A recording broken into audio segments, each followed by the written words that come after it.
तुमचाही पांढरा रस्सा बनवताना मध्येच फुटतो का? तर आज आपण मस्त चमचमीत असा दाटसर आणि न फुटणारा पांढरा रस्सा कसा बनवायचा ते पाहणार आहोत। एका मोठ्या भांड्यामध्ये 2 चमचे तेल घेतलेला आहे। मध्यम आकाराचा कांदा उभा चिरून लालसर होईपर्यंत परतून घ्यायचा।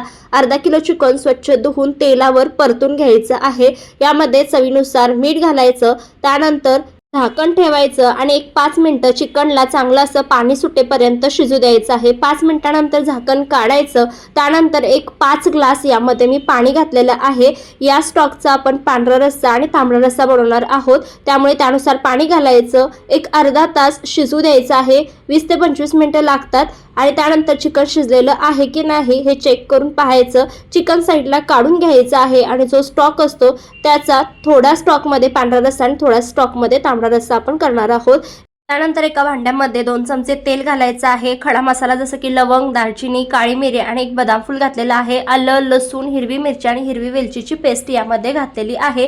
तेल सुटेपर्यंत परतून घ्यायचं। त्यानंतर यामध्ये चिकनचा स्टॉक घालायचा आहे।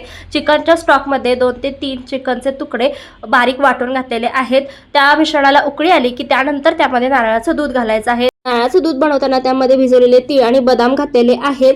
मिश्रणाला उकळी आणायची नाही। मिश्रण फक्त कडकडीत गरम करायचं। गॅस बंद करायचा म्हणजे पांढरा रस्सा फुटत नाही। बारीक चिरलेली कोथिंबीर घालायची आणि चमचमीत असा इथे पांढरा रस्सा तयार आहे। पटकन फॉलो करा आणि लाईक करायला विसरू नका।